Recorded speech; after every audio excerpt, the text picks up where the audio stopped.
It's March 30th and this is the CCN. On today's broadcast, our staff looks into spring break, the NCAA tournament, and asks you what your favorite book is. Matthew Market is here with your sports report, and I'll tell you everything else you need to know about what's going on in the world and right here at HGHS. I'm MJ Mayo, and welcome back to the CCN.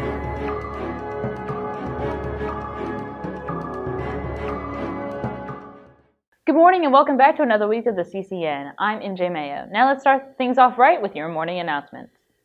Cheerleading tryouts for next year wrap up this afternoon. Good luck to all of you. Talent show sign-ups have been posted outside of the cafeteria and will be available during all 4 lunches through the end of this week. The Equality Club is meeting tomorrow during PLT, so if you haven't been claimed, they'd be happy to have you join them in the auditorium. For juniors with a 3.5 GPA or higher as of December 20th, you are eligible to be an usher or usherette or marshal in this year's graduation ceremony. Sign-ups will be available at the Blue Unit desk through April 21st. If you haven't bought your prom ticket yet, tomorrow's the last day you can get them for $20. So hop on down to the bookstore and lock in that deal. And lastly, speaking of prom, if you're a senior bringing a guest from another school or your date is under the age of 21, make sure to get your paperwork for that guest turned into the main office by the end of the day tomorrow. All right, I know what's on your mind, and so does Peyton Littlepage, who bravely went out to talk to students and staff this week about next week, more commonly known as spring break. Peyton? Hi, my name is Peyton Littlepage, and this week on the CCN, we're going to talk about spring break. Are you excited about spring break? I sure am excited for spring break. Yes, I am actually. I can't wait. Yeah, I guess. Are you excited about spring break? So I get away from this place. I mean, you get to have fun. You're going to have fun, go swimming, everything. And what plans do you have for spring break? I plan on not coming here. I plan on going home and sitting in my bed all day. Nothing, pretty much. Maybe reading.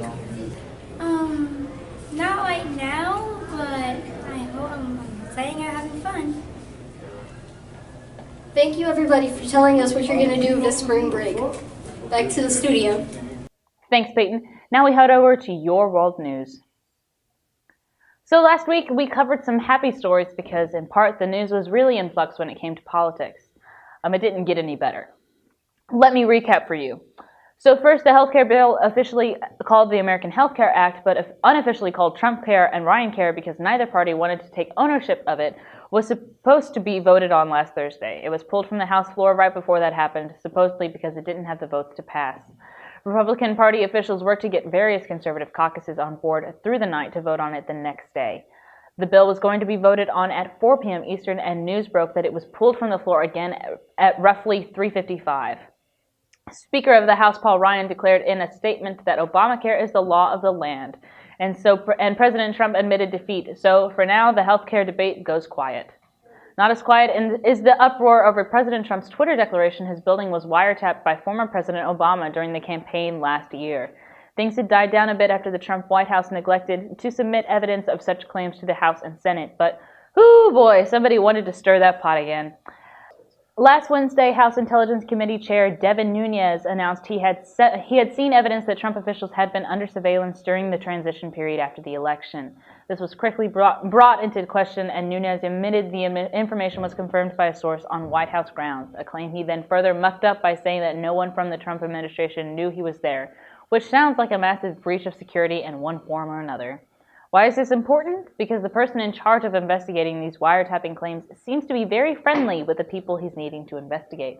Oh, and Devin Nunes is the guy in charge of investigating Russia's dealings with Trump's administration too. Democrats are calling for Nunes to recuse himself from the Russia investigations, just like Trump's Attorney General Jeff Sessions has had to do. Simply put, the Trump White House is starting to have more and more appearance of the Washington corruption that the president railed against on the campaign trail. Not as corrupt?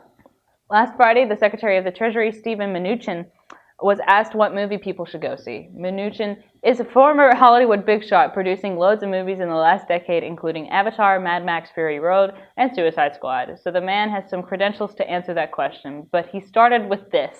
I'm not allowed to promote anything I'm involved in, so I just want to have the legal disclosure. You've asked me the question, and I am not promoting any product, but you should send all of your kids to Lego Batman. Democrats in Washington are upset that this is a clear ethics violation because he is a producer on Lego Batman. But to be honest, he was asked a question and he was making a joke.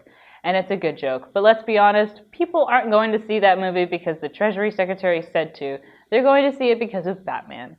Getting upset over that is about equal to getting upset over people being made to change to follow a dress code on an airplane. All right, let's move down now to Dorothy Jordan, who did some work this past week asking people what their favorite book is. Welcome to the CCN. This week, we're going to ask, what's your favorite book and why? What's your favorite book? The Natural, Why? because it was about baseball and I like sports. What's your favorite book? I would say the So Surfer, Why?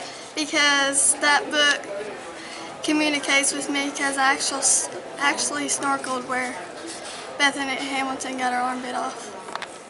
What's your favorite book? The Fifth Wave. Why? I'm into post-apocalyptic themes. What's your favorite book? My favorite book is The 5 People You'll Meet in Heaven.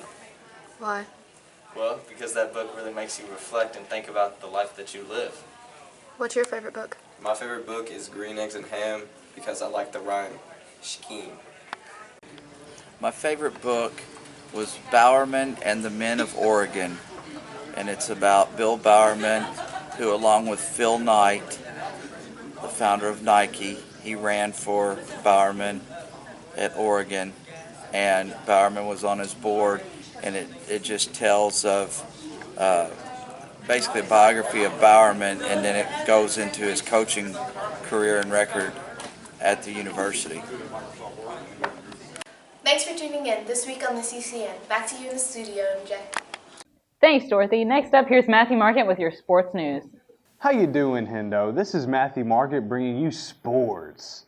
Things are heating up in the Western Conference with the Spurs 3 wins behind the Warriors. The Spurs stand at second place in the Western Conference with a record of 56-16. The Warriors are in first place with a record of 59-14. Gonzaga beat Xavier 83-59, making Gonzaga the official champs of the West. South Carolina beat Florida 77-70 in a very good game, making them the champs of the East. Oregon beat Kansas 74-60 to become the Midwest champions. And the one I hate to say, North Carolina beat Kentucky 75-73. Very close game. But in the end, North Carolina pulled the win to become the champs of the South. This means your Final Four will be South Carolina, Gonzaga, Oregon, and North Carolina. South Carolina will play Gonzaga this Saturday at 5:09 on CBS.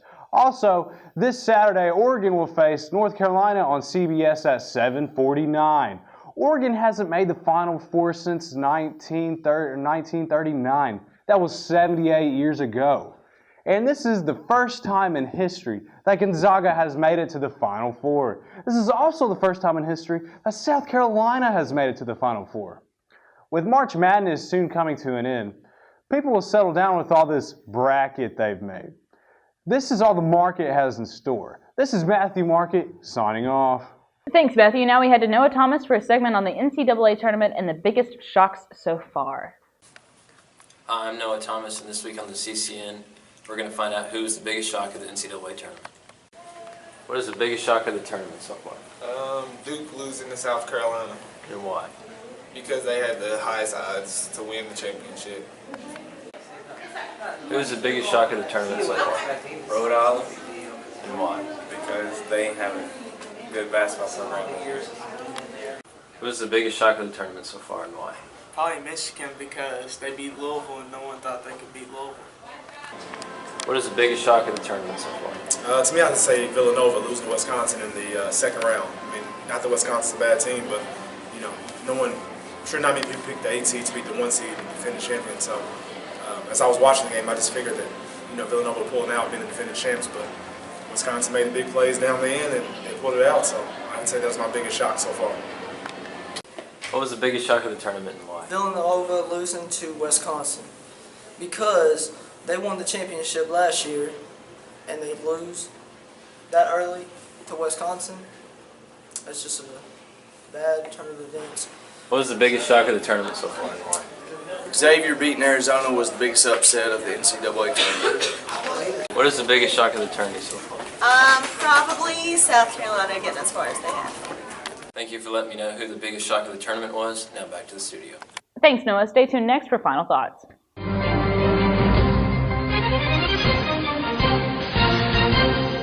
This is a public service announcement. I repeat, a PSA that spring break is next week. Side note, if you didn't already know that, please get a life. Next week, please remember that even as you go to Florida or on a cruise or to Arizona or to New York, know that you are a representation of where you are from. People will identify the accent quickly. I implore all of you to not do anything illegal because if you do and you are 18, and even if you're not, it will immediately become common knowledge. I ask that you give some redemption to the state of Kentucky next week, as we typically get the label of a hick nation. However, that might be self-titled.